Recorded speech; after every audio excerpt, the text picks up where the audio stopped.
Hey everybody, welcome into the back room. I'm Andy Ostroy. We have Congressional candidate Cait Conley with us today. We'll chat with her in just a second, but first, thanks for tuning in. We appreciate you listening, and we'd love to hear your comments.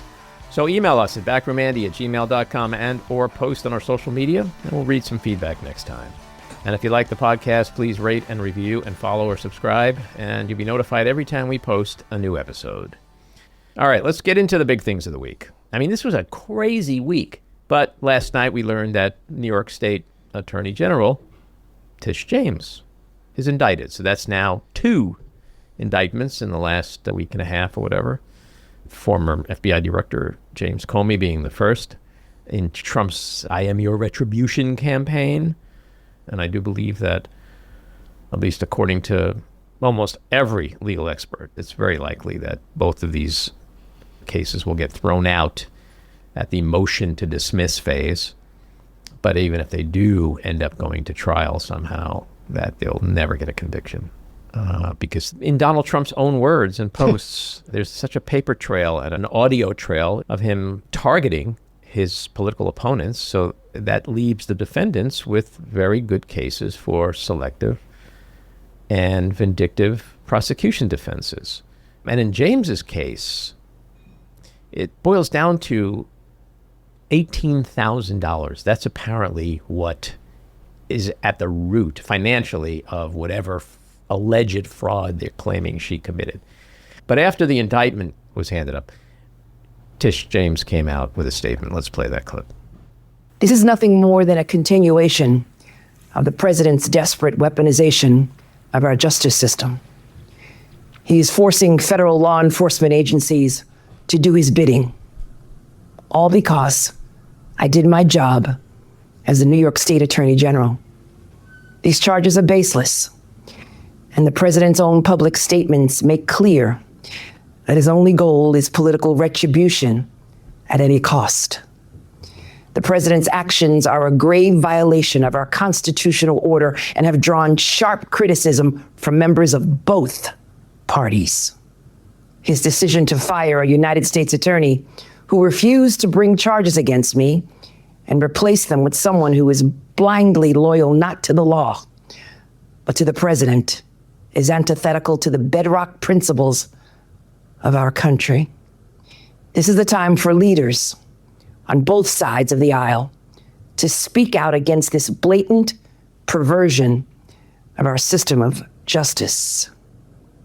I stand strongly behind my office's litigation against the Trump Organization. We conducted a 2-year investigation based on the facts and evidence, not politics. Judges have upheld the trial court's finding that Donald Trump, his company, and his 2 sons are liable for fraud. I'm a proud woman of faith, and I know that faith and fear cannot share the same space. And so today, I'm not fearful. I'm fearless. And as my faith teaches me, no weapon formed against me shall prosper. We will fight these baseless charges aggressively, and my office will continue to fiercely protect New Yorkers and their rights. And I will continue to do my job. My money's on Tish. But, with Donald Trump, everything is either confession or projection. So for how long did he run on, Democrats, Joe Biden? They're weaponizing the government, weaponizing the Department of Justice. And man, that is all that he is doing. When you saw this indictment come down, what did you guys think? No surprise. I mean, he was very clear about how he was going to run his second term, and I'm not surprised. Certainly not surprised. I agree that the chances of this going to trial are near zero based on every expert. And Halligan is almost certainly going to be found unqualified to be the prosecutor because she was appointed illegitimately. Yeah, it's definitely a possibility, but it seems unlikely based on what I'm hearing. It's unbelievable how incompetent she is. I don't know if you saw the indictment papers, puts Tish James as living in Brooklyn, New Jersey. Well, did she go to the right office this time? Not sure. She went to the wrong office when she filed Comey. Look, all of these people operate as if they're immune from being held accountable.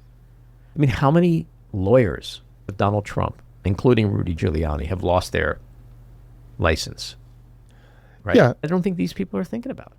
Well, I think you're right, but at the same time, I think Trump has assured them that there'll be no federal prosecutions because he'll pardon everybody at the drop But of a even hat. like the Bar Association, like Sure. that's where these lawyers, someone like a Lindsay Halligan, she's a prime candidate to lose her license in a year or two.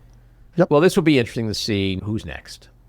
Is Adam Schiff next? Is John Brennan next? Is John Bolton next? Is Bruce Springsteen next? I mean, who's next? We have to hope that Trump once again accidentally sends public his DMs, which we learned about in the Wall Street Journal yesterday was his total intent. Like, how does that even happen? I don't know. Senility is very powerful. That is true. All right, so we are now day 10 of the government shutdown. Donald Trump is headed to the Middle East to be feted for his big peace deal. That's more important to him, to go to the Middle East and take credit and have everyone kiss his ass than to stay here. By the way, there's a great old clip I saw yesterday of Donald Trump years ago during a shutdown going, if the president isn't negotiating and making it go away, then it's the president's fault. Okay, now he's going to the Middle East to celebrate. Congress people they're losing their shit. I mean, that thing the other day with Hakeem Jeffries and New York Congressman Mike Lawler, that was something. You saw that? Oh, yeah. I think they've had it out for each other for a little while, but that was beautifully executed. I thought it was going to come to blows. Maybe it did. And it was like Hakeem unplugged, right? Like we want more of that, Hakeem.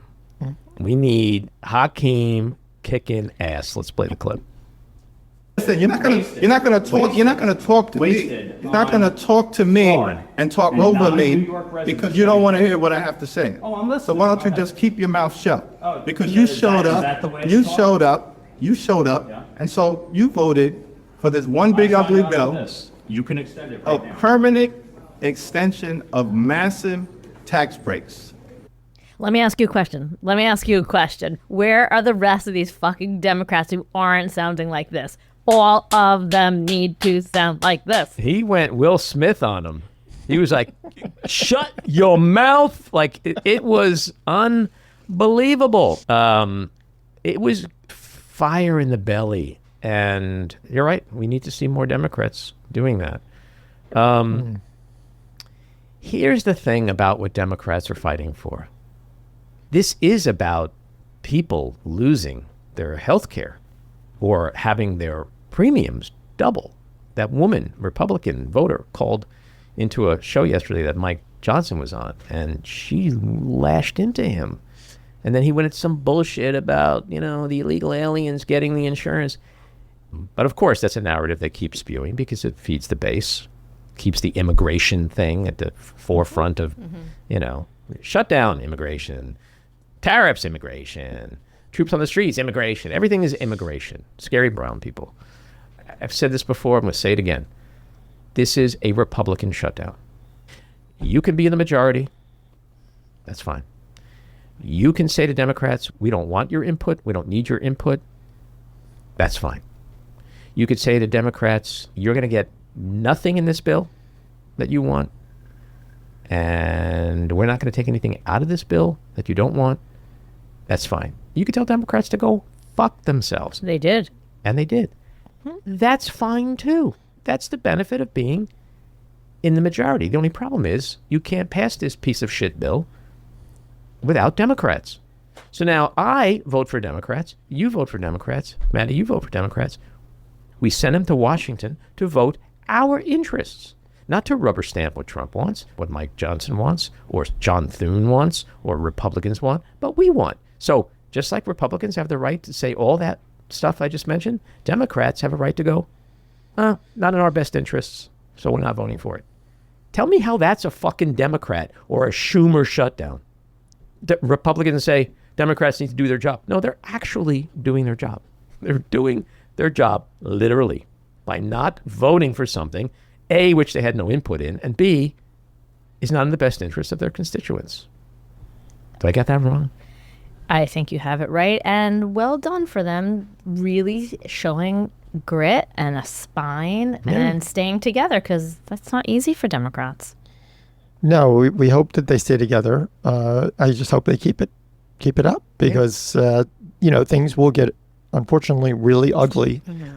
They're apparently just reporting that they're starting to do massive layoffs of government employees today. But that's all out of spite. And he says it's all going to be Democrat stuff and Democrat programs and Democrat jobs. Totally. And that's why Democrats are winning the messaging war. That's why every poll has voters blaming Republicans and not Democrats, because it's obvious what's happening here. Anyway, let's talk about the story that we cannot let go away. Epstein, okay? Which has the potential to be the biggest political scandal in the history of the world, because it's possible that the person sitting in the Oval Office is either a sex trafficking pedophile or he's protecting his cronies who are. But this week, Trump was asked about the Supreme Court refusing to hear Maxwell's appeal. And this is what he said. Back and they rejected today an appeal by Ghislaine Maxwell to overturn her conviction. That means her only chance of getting out of prison is a pardon for you. Is that something you're... Who are we talking about? Ghislaine Maxwell. I haven't heard the name in so long. I can say this, that I'd have to take a look at it. I would have to take a look. Did they reject that? She wanted to appeal her conviction. And what happened? They said that they were not going to hear her appeal. I see. Well, I'll take a look at it. I will speak to the DOJ. I wouldn't consider it or not consider it. I don't know anything about it. So, but I will speak to the DOJ. Why would she be handed the clemency, sir? I don't know. I mean, I'd have to speak to the DOJ. I'll look at it. I have a lot of people who have asked me for pardons. I call him Puff Daddy has asked me for a pardon. But she was convicted of child sex trafficking. Yeah, I mean, I'm going to have to take a look at it. I have to ask DOJ. I didn't know they rejected it. I didn't know she was even asking for it. I mean, what the hell was that? Comic relief. It's like, of course he's going to say that. I mean, what else is he going to say? He just talked about Maxwell a week and a half ago, but he hasn't heard her name in forever. What's interesting about the Epstein situation is that California Congressman Eric Swalwell has been teasing this week that there is a bombshell coming about Trump and Epstein, and that from his conversations, Republican congresspeople are getting ready to dump Donald Trump. Eric's been on this podcast a few times. I think he's a great guy. He's a straight shooter. I can't imagine why he would say that unless it's true. It's interesting. I mean, in the last couple of weeks, we've seen Howard Lutnick, Commerce Secretary, admit that there was massage tables all over Epstein's house when he went into the mansion. They lived next door to each other. And he said that there were video cameras everywhere. And it was his opinion that Epstein traded the tapes from those videos of very important, powerful people getting not so above board massages for his sweetheart deal down in Florida. We also have a situation in Congress. And part of the reason we have this shutdown is because Congress is not in session. Speaker Johnson is keeping his members away. One of the reasons he's keeping his members away is because Adelita Grijalvo, who won a special election in Arizona, has yet to be sworn in. And she has yet to be sworn in because there's no Congress to swear her in. And what happens when she gets sworn in? She becomes the 218th vote, the needed vote to force a vote on releasing the full Epstein files. So we have this situation where we have a shutdown in part because the Republican Party, because Donald Trump, because Speaker Johnson would rather see people get fired and furloughed and have our government in chaos than to hold pedophiles accountable. Think about that for a second. And remember, he's a good Christian. Oh, he's the best. So this is coming from a good place in his heart. He was so good. I loved him on Handmaid's Tale. There's also a House Oversight Committee investigation. That's not going away. And guess what happens in about a week and a half? Deceased Epstein survivor Virginia Giuffre has a book coming out, a posthumous memoir. And that shit is going to turn this scandal upside down. So I think Congressman Swalwell's on to something. Last but not least, Donald Trump's approval is in the toilet. It is down 10 points since June. He's underwater with the economy. He's underwater with immigration. This troop deployment bullshit is so fucking unpopular and backfiring so bigly. He's made a national hero out of Illinois Governor J.B. Pritzker. Pritzker has been elevated to status he can only dream of before this. Let's play this Pritzker clip because it's awesome. Look, he's a coward. He says a lot of things to the camera. He likes to pretend to be a tough guy. Come and get me. Come and get me. He's demented, literally, unhinged. And this is somebody who's so insecure that he lashes out pretending that he can come arrest people for no reason at all. He can't. He isn't going to do it. Taco. Trump always chickens out. I love it. We need more of that. All right, let's get to our winners and losers. My winner, Donald J. Trump, for negotiating a peace agreement between Israel and Hamas. My second winner, Argentina, for receiving a $20 billion bailout during our government shutdown that will support Scott Bessent's investor class allies. My loser is a three-way tie between Pam Bondi's appalling performance at the Senate Oversight Committee, RFK Jr.'s insane rants at Trump's cabinet show, and Scott Bessent's Argentina hedge fund giveaway of $20 billion taxpayer dollars. My winner is Oklahoma Republican Governor Kevin Stitt for breaking with the party of Trump and actually believing in states' rights when he told the New York Times, quote, Oklahomans would lose their mind if Pritzker and Illinois sent troops down to Oklahoma during the Biden administration, unquote. My winner, what Matty just said. My loser, RFK Jr., who now blames autism on early circumcision because the boys are given Tylenol. Apparently the brainworm is still feeding. And I just want to say as a Jew, keep me out of this, all right? Keep me in my little unhooded weenie out of this, all right? We got enough problems, which gets us to the weekly rant.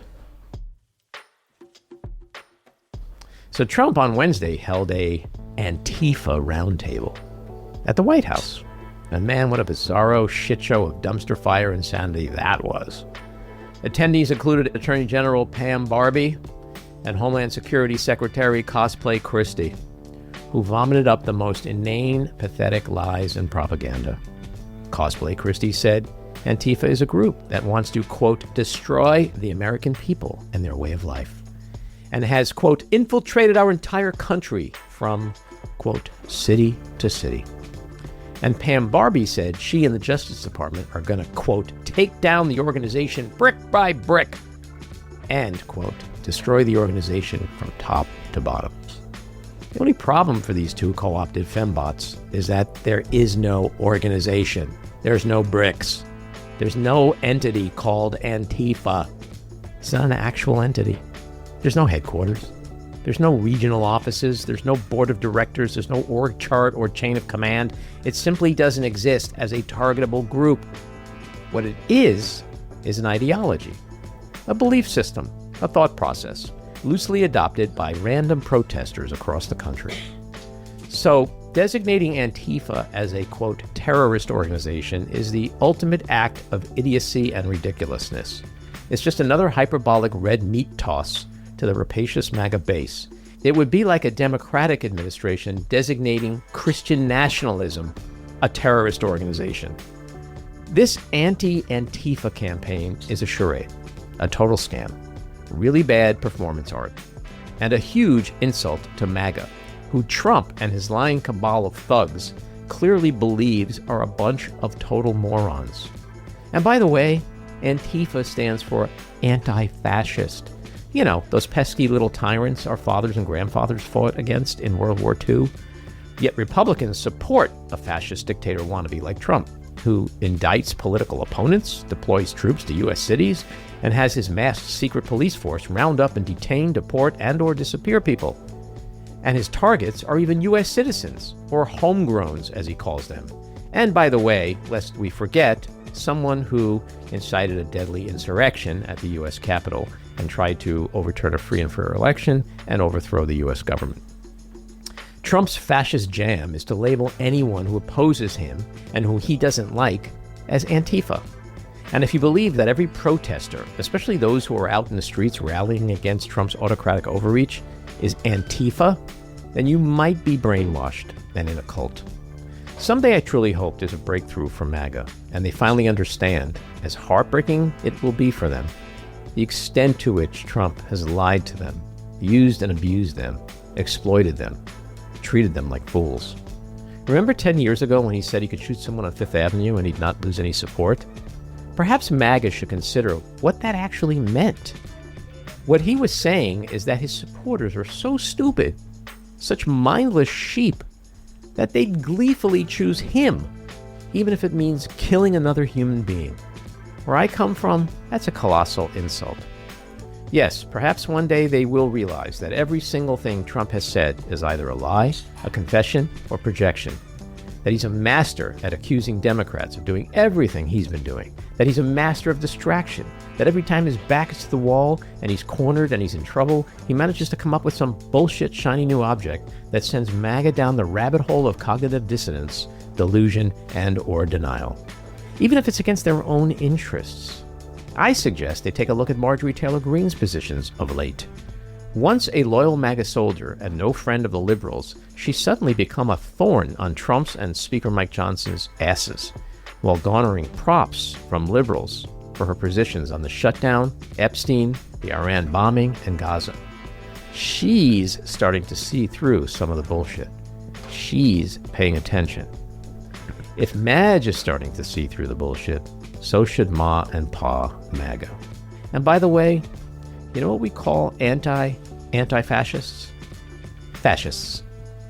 All right, let's get to Cait Conley. She's a fourth-generation Hudson Valley native, daughter of a postal worker and a construction worker, a decorated combat veteran and national security expert, and she's running for the House in New York's 17th Congressional District. Cait, welcome into the back room. Thanks so much, Andy. Stoked to be here. I'm very much looking forward to the conversation.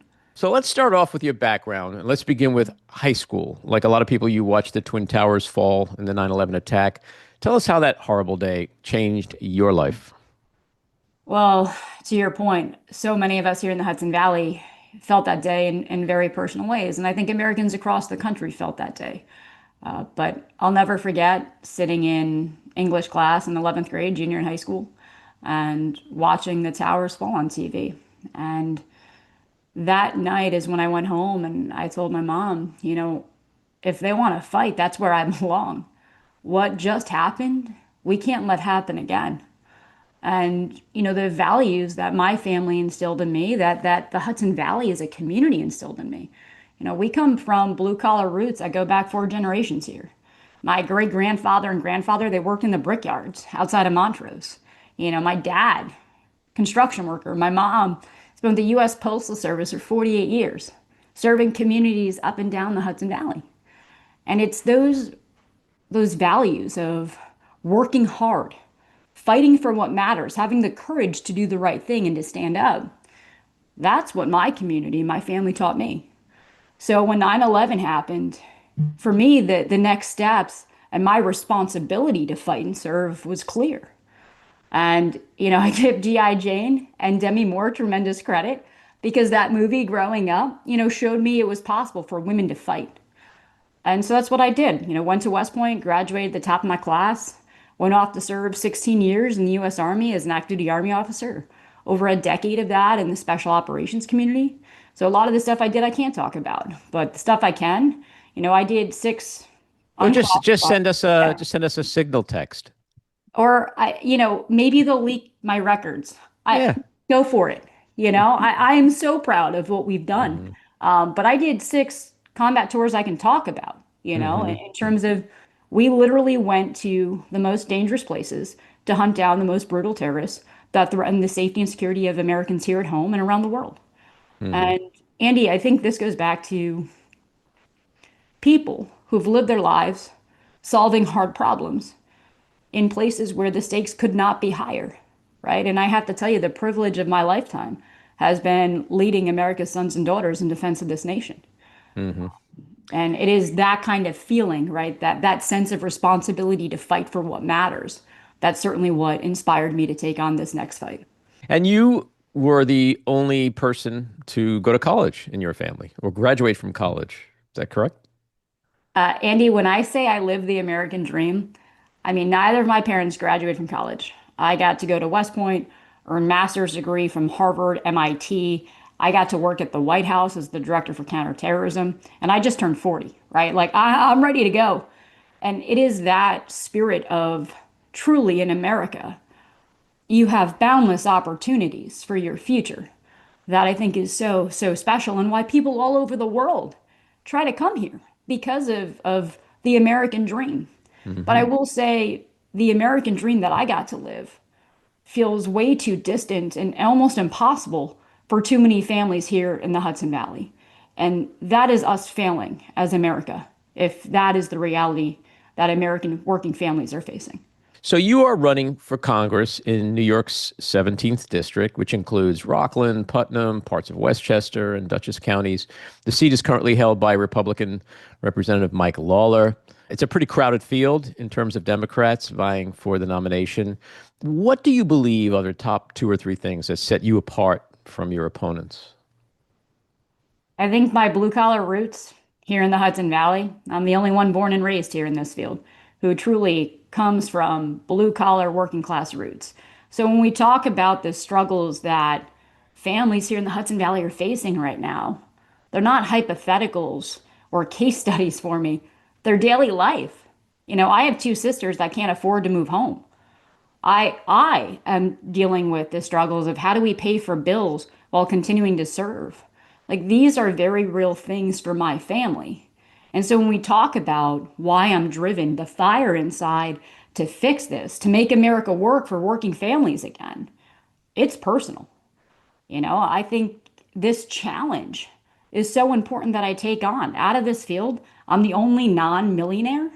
And so when you talk about working people representing working Americans in Congress, I think that is missing. And because of that, Congress itself is failing working families. And so getting more people who get it, who have the struggles of balancing a checkbook, right? Balancing a budget, and still trying to give your family opportunity, right? Not just survive, but try to thrive. And that is just so important here. I think the other part is, look, I'm the only one who stepped up and has fought to defend this nation, wearing the uniform, right? Serving overseas.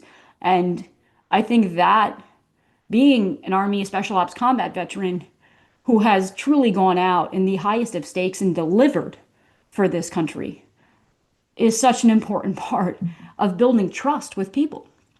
And when you talk about elections and how people vote for who represents them, Andy, it's about trust, right? It's about people going in and saying, I believe that this person is going to do the best thing for me and my family.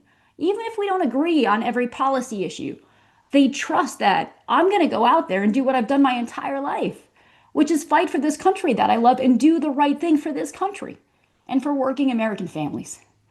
And that is what we need in this country right now. So much. And so when you look at Mike Lawler, you know, he has faced 2 seasoned Democratic politicians and beaten them.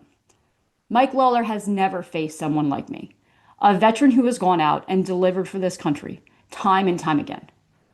And that's what I'm going to do now. Yeah, well, Mike Lawler knows he's vulnerable because he's rubber stamping everything Donald Trump is asking for. And a lot of that really severely negatively impacts his constituents in New York State. You know, when you're a congressperson, you definitely wear a very important national hat, but you also are beholden to the folks back at home to provide for them and fight for them because they're the ones that sent you to Washington.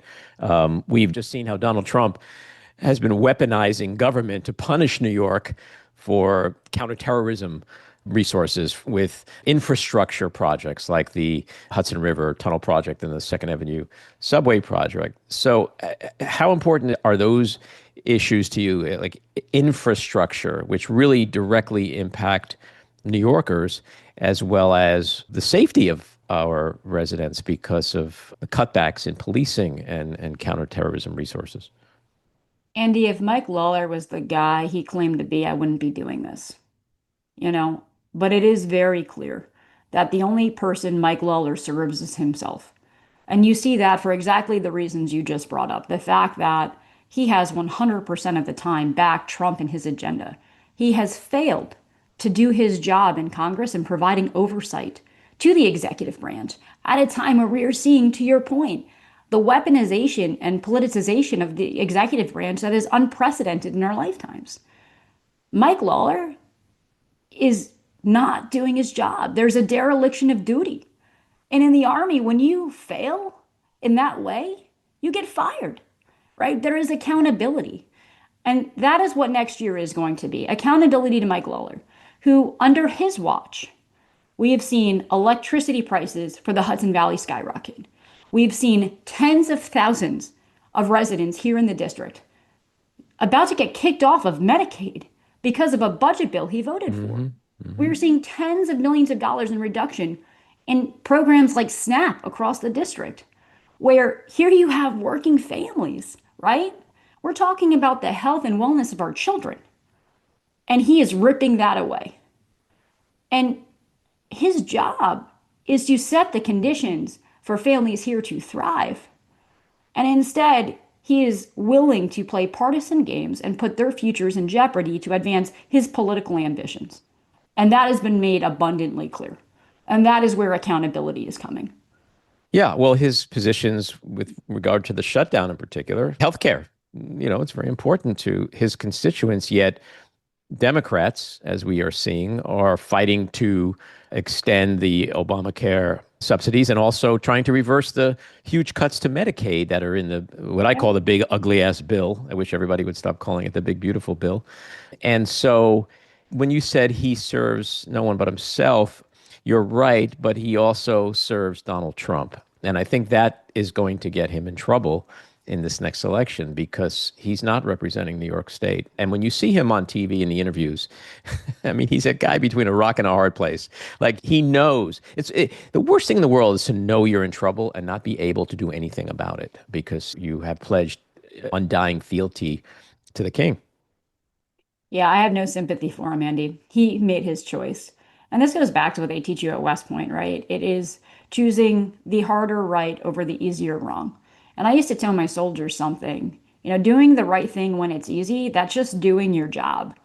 Doing the right thing when it's hard, when it comes at risk, and potentially even personal harm or sacrifice, that is courage. Yep. And this nation was built on people who in the hardest of moments and the darkest of hours lived with courage. And that is what this nation needs again to navigate what are incredibly trying times. And instead, what we're seeing out of Mike Lawler is not courage, it is cowardice. It is a willingness to support a king or someone who claims to be a king. In America, in my country, there are no kings. The only fealty that you have is to the Constitution and to doing what is right for this country. And so my sympathies for him are non-existent. He has made his decisions to put, again, his own political ambitions and that of Trump's ahead of the wellness of Hudson Valley families. And that is unacceptable. To your point, this budget bill they passed earlier this year, tens of thousands of families, our most vulnerable right here in the district, are going to get kicked off. Because of their refusal to reinstate the premium tax credits, we're going to see healthcare premiums next year double for families here in the Hudson Valley at a time when we're facing an affordability crisis. How the hell is that doing what is best for working American families? It's unacceptable. And so, no, the cruelty has to roll back. We have to do what is best for working Americans, where they're already facing a hard enough time. And what Mike Lawler is doing with his enablement of this administration is making it harder for working class families to get by. Yeah, look, Democrats actually have a voter registration advantage in your district, and it went for Biden in 2020 and Harris in 2024, which means the seat is winnable. So how do you plan to flip that seat? What is your message to independent voters, to moderate Republicans, those that you can possibly win over? So it's funny, Andy, when you look at how the map in New York has evolved over time. When I was growing up, New York 17 was in the Bronx. Right. So it's like every 10 years. Well, it's right. It's been so carved up. Yeah. So every 10 years we go through the census. Recently, New York's been losing seats, right? So we redraw the lines. So from 2011 to 2020, this district was basically two counties, Westchester and Rockland. And that's where you're right. In 2020, Joe Biden won this district by 10 points. But coming out of the 2021 redistricting, this New York 20 or New York 17 is fundamentally different. It's now four counties, not two. Like you said at the top of the podcast, we've got Rockland, Northern Westchester, all of Putnam and Southern Dutchess now. And so while there are more registered Democrats than Republicans, 28% of registered voters in New York 17 are unaffiliated or independent. And so for a Republican or Democrat, we can't win this district with just registered voters from our party alone. We have to be able to win people over a party. And that is exactly what I'm doing every single day. And the work across this district in every corner is meeting voters where they are. And when you look at what people are craving right now, I truly believe it is leadership. It is someone who is going to actually do the work to make their lives better, to address the issues that their families are facing, to make the American dream real again. Here in the Hudson Valley, I don't care how people are registered, they're facing the same problems. We have a housing crisis. People can't afford to buy homes. And when they get in homes, they can't afford to stay in them because we have things like electricity bills that are going up double digits over the next 3 to 5 years at a time where we already have families behind on their electric bills. You see how the cost of groceries under Mike Lawler's watch have gone up 20% in 3 years. You see how healthcare continues to be unaffordable, and a lack of employment opportunities here in the district to keep middle America here. And it is these problems that we must face and address. And when I go out there and I meet with folks, Andy, I think the biggest point of resonance is the non-bullshit factor. I'm not a politician. I'm somebody who has got to live the American dream because I worked my ass off. And I've spent my entire life delivering for this country. And that is why I'm doing this. Because it is too hard for my family. It is too hard for my friends' families. It's too hard for people. And that's unacceptable. Look, we've entered into an era where the economic prospects of young Americans are worse than their parents or grandparents for the first time in modern American history. That is America failing. We're looking at significant disruptions to the workforce because of increased productivity that we're going to see coming out of AI, where we've already seen how the recent college graduate unemployment rate this summer exceeded that of the national average. These are very real problems that we must be addressing. But instead of doing that, we have an administration enabled by a Congress filled with people like Mike Lawler who don't actually care about solving the hard problems that they're responsible for. And instead, they're creating nonsense. They're focusing on nonsense. They're implementing cruelty. Mm-hmm. And I think when I talk to folks, it fills my heart because all they want is a government that functions. They want a government that's going to fulfill its responsibilities. For working Americans, they don't have the luxury of not doing their job. And neither should the American government. We just saw Pete Hegseth last week bring together America's top military leadership.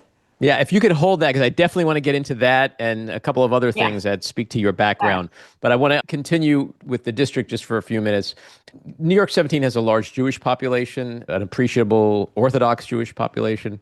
This, as you know, and I say this as a Jew, this is a big issue in this country today. We see how it's divided politics and politicians, the electorate, young people are incredibly engaged over it. We see Zohran Mamdani's successful mayoral campaign so far in New York City over this issue. A lot of my fellow Jews have been single issue voters. And so it's a very complicated situation. But how do you propose to speak to that community and their concerns? What are your positions on Israel and Gaza? So during my time in uniform, 16 years, over a decade in special ops and numerous combat tours, I have worked extensively with the Israeli military, with the Israeli intelligence community. And I will tell you that America has no better partner in keeping Americans safe from the threat posed by terror groups around this world, from the threat of Iranian aggression, right? Iran, the largest purveyor of lethal aid to terror groups. We have no better partner than the state of Israel in keeping Americans safe from those threats. And I have personally seen where Israel has gone the extra mile to ensure the safety and security of Americans at their own risk, right, in their own peril. And so when you look at what happened on October 7th, Today, by the way, as we're recording this, the 2-year anniversary. The 2-year anniversary, where we saw 1,200 souls taken, right, in the most savage and brutal of ways. I've seen the photos. What happened on October 7th by Hamas, a terror organization against innocent men, women, and children, is fundamentally unacceptable. That brutality and savagery has no place in this world. And when you look at what people suffered from, right, and those who continue to suffer, we still have 47 hostages that haven't been returned home. You know, on that attack, we lost American citizens. And so we cannot forget what initiated this conflict, which was a terror attack of extraordinary proportion that resulted in the loss of innocence. Now, I say this as, again, someone who's put on the uniform and who has gone to war for my nation. When you look at what you were trying to achieve in conflict, you have to understand the full conditions and circumstances that are going to be essential until achieving those objectives. And right now, we have to do a better job of getting humanitarian aid delivered to those who need it. We have to focus on what are the political objectives that are going to lead to peace, right? Anyone who's been to war never wants to see others have to go to it. My worst day is seeing other American sons and daughters have to go off and fight, because military force should be a last resort when all other options have been, attempted and proven futile. But we must be willing to use it when necessary. And I think going back to, look, we can't allow Hamas to conduct another October 7th terror attack on Israel. But we have got to get to a point where we can get humanitarian aid to the people who are suffering and need it. We have to make sure that we are working on conditions to deliver a two-state solution. And I think it's okay to have conversations about how we conduct war, right? And if our campaigns are effective or not. Look, we as Americans did that. Remember the Iraq War, Afghanistan. Those were constant discussions with policymakers, with military professionals, about what do we need to do and how do we need to do it in order to be effective at where we're trying to get to, that desired peaceful end state. And so I think it is okay to have conversations about, are we being as effective as we need to be to achieve these objectives? But I think it's important to recognize how hard this situation is and how nuanced. When we talk about Israel, going back to what I'm really worried about too, is the fact that next to Israel, we have Iran, who is committed to getting a nuclear weapon. The largest purveyor of lethal aid to terror groups in this world is trying to get a nuclear weapon. That cannot happen. We're already seeing how Iran is enabling the war in Ukraine by providing Russia with suicide one-way UAVs that are devastating communities. I mean, what was it? Just days ago, we saw a 12-hour bombardment of Kyiv using missiles and drones. Iran enabled that. And so this is where, going back to why it matters so much to have members of Congress who understand the complexity and nuance of what is going on in this world, because none of this is easy. And I think, again, going back to why I'm doing this, look, I spent the last 20 years of my life learning how to fight and defend this nation, deliver hard results for this nation. The last 4 years, I was the director for counterterrorism at the White House, and then went off as a senior executive at our cybersecurity and infrastructure security agency, working to strengthen the defenses of our nation's critical infrastructure. Everything from the water we drink, to the energy that powers our lives, to our telecommunications infrastructure, to our hospitals. And we have some very real challenges. We have groups like ransomware actors locking up American hospitals, resulting in the deaths of Americans here in the homeland. We see China on our nation's telecom infrastructure and the ability to shut down critical infrastructure like we saw with Colonial Pipeline. we have real national security challenges ahead of us that we must be addressing and focusing on. But we've got to have people who are capable of understanding the complexity of those issues and what it's going to take to deliver real results to further America's national security interests. Let's move on to the military. So right now we have Trump's deployment of National Guard troops in American cities. The U.S. president has essentially declared war on our own citizens. Your thoughts? It is heart-wrenching to watch how this administration is using the American military as a political pawn and taking actions that are undermining the incredibly important apolitical nature of our military institutions. What I have tremendous faith in and confidence in is the professionalism and the responsibilities that I know the men and women in uniform have to the Constitution and to defending America. What is completely unacceptable is how this administration, enabled by Congress and members like Mike Lawler, have weaponized the executive branch against their political opponents. And that is the most un-American thing you could do. That is not who we are. Our military, our institutions, and national security transcend politics. It's about patriotism and keeping Americans safe, not partisan agendas. And this administration has betrayed that. And they've appointed unqualified individuals because they look pretty on camera to hold critical roles in our national security. And we are seeing consistently how unqualified they are in the decisions they make and in their own personal conduct. I am concerned about how far this administration is going to go in using the executive branch as a political tool, as a weapon against their opponents. Look, we saw this earlier this year. Donald Trump passed executive orders targeting the former director of my former agency, the Cybersecurity and Infrastructure Security Agency, or CISA, targeting Chris Krebs, because in 2020, he refused to back Donald Trump's lie that he lost the election, right? Like, Chris Krebs refused to back Donald Trump's false claims that he won. And because of that, Chris Krebs has been a target of Donald Trump for the last several years. And now, when he's back in power, he's issuing executive orders directing the Department of Justice to investigate patriots like Chris Krebs, who did the right thing and put country above politics. Yeah, and like a whistleblower like Miles Taylor, too. Yeah, and so this is where, again, Andy, like what we are seeing is fundamentally un-American. Do you think and I want to ask you about the Quantico thing in a minute, but aside from generals and admirals, which we'll talk about, rank and file, the troops, the people going in to the cities, the National Guardsmen, how much do you think they are aware of the right and wrong about what they're doing and what Trump is doing, what the administration is doing? Do they just see it as I'm in the military and I'm following orders, doing what I'm told? Do you think it trickles down on that level to how unconstitutional and, like you say, un-American, unpatriotic these actions really are? Do you hear anything from people that might still be in the military that you're close to?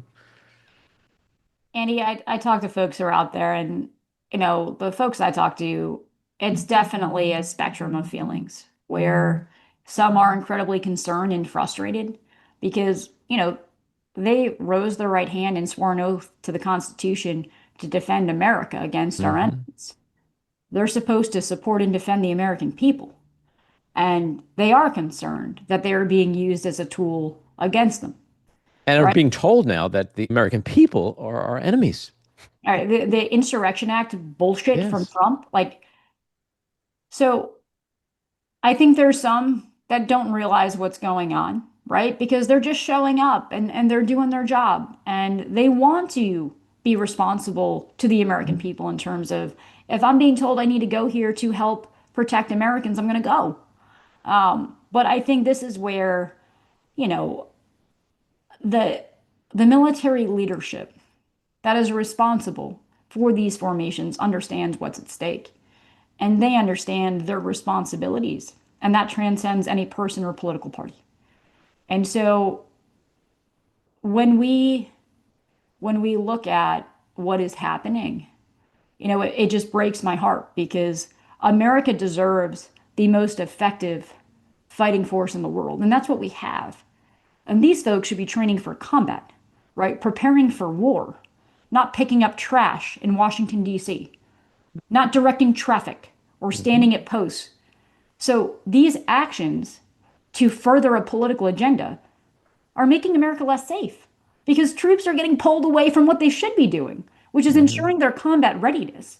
So this goes back into the absolute hypocrisy of Pete Hegseth, where he sits there and blabbers about military readiness and toughness. And under his watch, you have troops out there serving as crossing guards when they should be training for combat. That's on you, Pete, Well, let's talk about his shit show last week in Quantico. 800 plus generals and admirals, some of them came from as far as 8,000 miles away.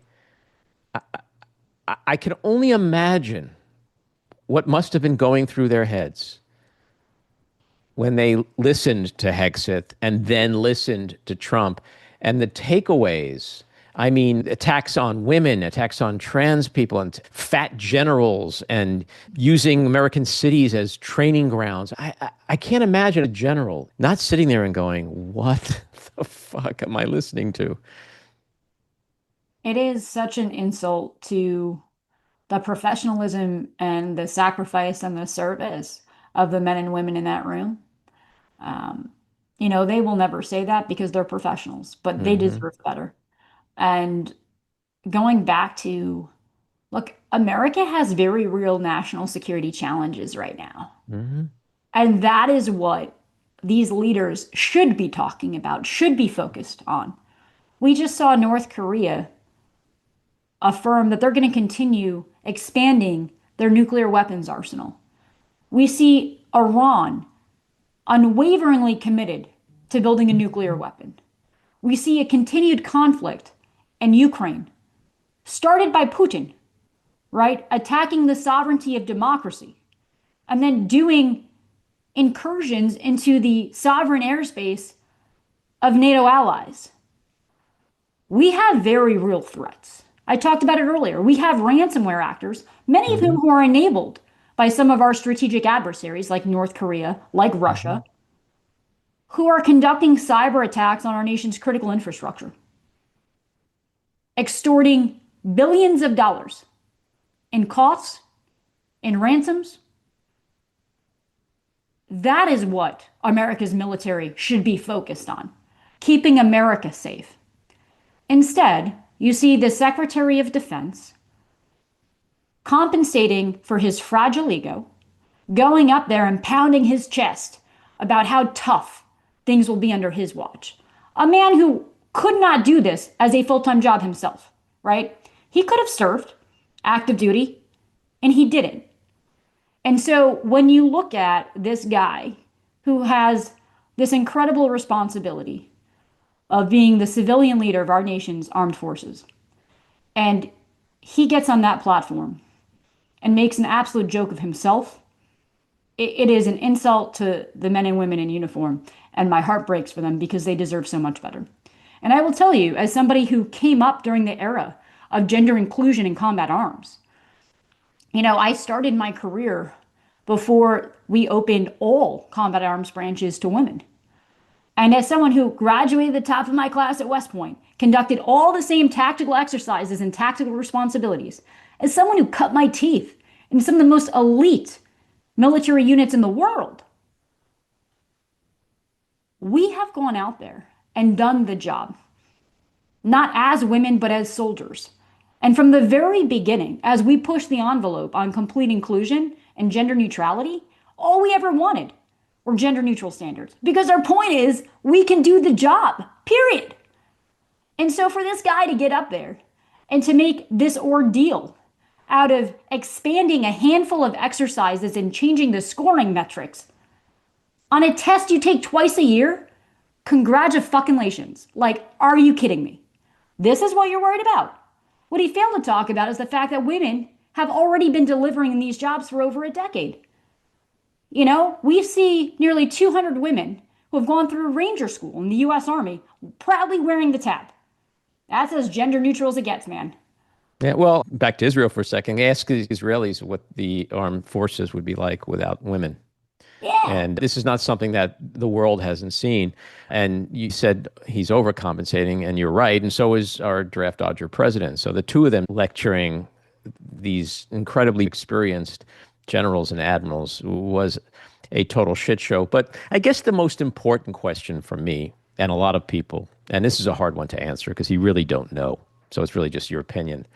We know from the senior military officials back in the early 70s that because Nixon was an alcoholic, that there was this like unspoken rule that they all had. Like if this dude tries to push a button in the middle of the night when he's drunk, it's got to go through us.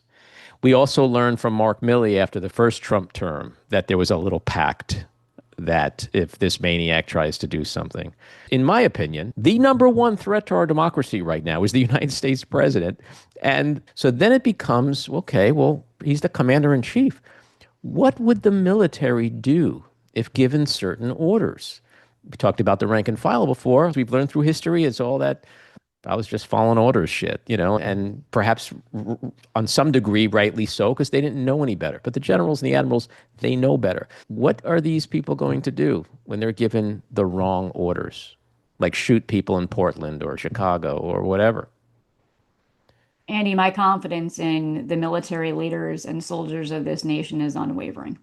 You know, they will put America first. They will never falter in their oath to the U.S. Constitution. Our nation has seen really dark times. You know, we have gone through these hard chapters where who we are as a country has been put to the ultimate test. And this nation for 250 years was built by heroes who in those darkest of moments chose to live with courage. That is the American way. And I have complete confidence that our senior military leaders will always do the right thing for this nation and uphold their oath. So there's a lot more Mark Millies out there. We just don't know who they are right now. I will tell you just my formative years as a West Point cadet. There was never a discussion over politics, right? It was about country. I mean, our standing motto, duty, honor, country. That is what it means to put on the uniform. That is what it means to wear the flag. That is what our nation's military has proudly been built on for centuries. And I do believe that we will continue to deliver for the American people. And we do have our nation's best and brightest in those ranks who are doing this for all of the right reasons. And so, yes, I have complete faith in our military and our military leadership to do the right thing for this nation. Yeah. The other thing I'd say, though, Andy, is just this goes back to also where the Democratic Party needs to get our act together. Sure. We have to retake the flag. You want to talk about the party of patriots? We are the people who also rose our hands and fought to defend this nation. The red, white, and blue. You know, and this is what I tell the folks in my district. Look, when I was putting my life on the line, I never cared how someone registered to vote or how they voted. You were an American. And I would do absolutely everything to keep you safe. And that is the type of leadership that we are seeing step up right now. That's why people like me are entering this arena. I never wanted to be in politics. Are you kidding? I'm doing this because I love this country. And this nation was founded on people who will live with courage and put country over politics. And that is what we have to ensure continues. And I think we need a lot more public servants and battle-tested leaders in the halls of Congress and less politicians, like Mike Lawler. I couldn't agree more. And on behalf of a lot of people out there, I thank you for being the kind of person that has stepped up because we do need a change. And you're right. The Republicans screwing up is just one half of the battle. Democrats need to step up. We need regime change. The leadership is, I mean, Schumer. I have issues with Hakeem Jeffries. A lot of people do. this is the moment, the call to action. The House is on fire, and a lot of people just don't think Democrats are stepping up. Andy, I had a front row seat the last 4 years, right? Between my time at the White House and then at CISA, working with members of Congress, working with committees. I mean, I've written federal legislation. I've overseen national budgets. I've had to execute them. I've had to answer for budgets in front of Congress, right? I've had to brief them on sensitive national security issues. And seeing that, seeing how disconnected the halls of Congress are from working class Americans was such a point of personal frustration. And when I do see the failures of the Democratic Party, I oversaw the election security mission for the federal government last year. And after Election Day, a lot of folks, some very senior folks, asked me, what happened? Was it Russia? Was it Iran? Was it China? I was like, no, it was Democrats. Exactly. We lost America, And I do believe part of it is we don't have enough people, working class Americans who are true leaders and public servants who've done the hard work. They're representing the American people and taking on these jobs and responsibilities. I think our party has too many lawyers and academics and policy people, and not enough people who've grown up in the trenches delivering and leading. I agree 100%. Come on. And we suck at communicating because I don't believe people understand a lot of America. I am all about, so I think a couple big things. One, climate change is no longer a moral issue. It is a national security issue. We see Americans dying, communities being displaced because of the effects of climate change. Stop talking about it as a moral issue. It is national security. How are we keeping Americans and American communities safe? But part of that, right, is when you look at energy, when you look at our need to drive progress and to reduce the harmful impacts of energy development, we need to stop calling things like solar, wind, and geothermal clean energy or alternative energy. It's just energy, man. And we need more of it, and responsible kinds, to make sure we're having productive and positive impacts on America and not negative. And so when you saw things like the Inflation Reduction Act and the infrastructure bill, where we were pumping billions of dollars into these types of what they would have called green energy, alternative energy projects, those were good things for America. But we absolutely did not message in the way that we should have. We keep thinking that if we're right, people will follow us. And I say, you shouldn't be focusing on being right. Be effective and have people walk with you, And so when we did those bills, we should have gone out and said the first thing in every press conference to the generations of Americans who have worked the coal mines, the oil fields, and on the oil rigs, thank you. Thank you for your hard work for generations, for literal centuries, to power America. Because of you, American families were warm in the winter. Because of you, America is this economic powerhouse where we are driving global innovation. And to keep us on that path, we have to do more. We have to. So we're going to do more solar and geothermal and wind, and you're going to be part of it. But thank you, because we would not be the country we are today without you.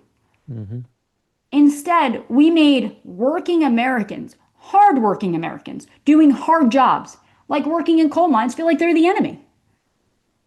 And they're like, look, all I'm trying to do is feed my family. Right. Messaging. Messaging. And honestly, Andy, just having real people. Authenticity is priceless. Yep. Well, look, this is the biggest compliment I can give you. I think if you went into a bar in the reddest part of your district and sat down and started talking to people, which I'm sure you're doing and will be doing more of, and you just started talking for an hour, the way we have, I think if you didn't tell people at the start of that conversation what your party affiliation is, to me, there's no way at the end of the conversation they could tell whether you're a Republican or a Democrat. Because it's not about politics. We're all just the same in so many ways in terms of the things that we are concerned about.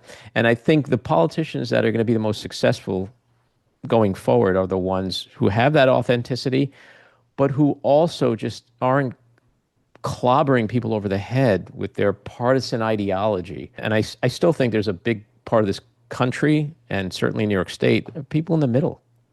And they don't want to get involved in left bullshit or right bullshit. Like you say, they just want to feed their families and, go to a ball game and be able to buy a new car and not, have to worry about the shit we've been worrying about. And so I think you represent that very well. I mean, it's why I'm doing it. I'm not doing it for one side or the other. I'm doing it because I believe in America and I believe our best days are still ahead of us. Yep. But we've got to fix the path we are on. And I do believe that politicians on both sides got us into this mess, and more politicians are not going to get us out of it. This is where we need battle-tested public servants. And this is going back to why I'm taking on Lawler. He is not that leader that our nation needs. He is the antithesis of it. He puts himself before all else, and that is wrong. And that is not what is going to lead this country out of this mess right now. And it goes back to, look, I'm not a politician. I'm a patriot, a proud public servant, and someone who will always do the right thing for this country. Period. And if people want to support you, where do they go? CaitConley.com. That's it. Just come check us out. Reach out to us. Follow us on socials. But we've got a really hard fight. But it's a fight that I know we will win because we are doing it for the right reasons. And at the end of the day, that matters. Is there a primary date set yet for next year? I don't think it's officially set yet. It's end of June. So we'll see what the field looks like. We still got a long way. But I will say, we are, because of individuals who believe in what we are fighting for, the amount of support, Andy, has truly been humbling. We are outraising the field. We've raised $1.3 million since launching at the end of March, and we're just getting started.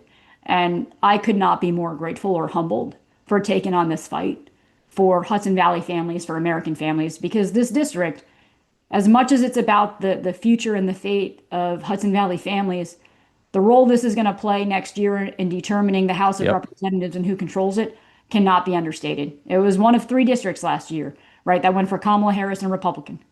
And it is going to be hard to win. You cannot win it with just Democratic voters alone. To your point, we got to win people. My people, by the way, people like my family. And so this is a fight that I believe is noble and necessary, and super proud to be leading the charge in. Well, keep up that good fight. And do come back and chat with us again. Update us on the campaign. Absolutely. Thanks, Andy, for having me. All righty. Take care. Bye, Andy. This episode was produced and edited by me, Andy Ostroy. It was co-produced by Matty Rosenberg and Jen Hammoud for Radio Free Rhiniecliff, with additional editing by Matty Rosenberg, music by Andrew Hollander, and graphic design by Cricket Lengyel. And with a special thanks to our sponsor, The Epicurean. Again, thanks for listening. Please rate and review wherever you get your podcasts, and subscribe to the Backroom with Andy Ostroy YouTube channel, where you can watch full videos of our interviews. See you next time.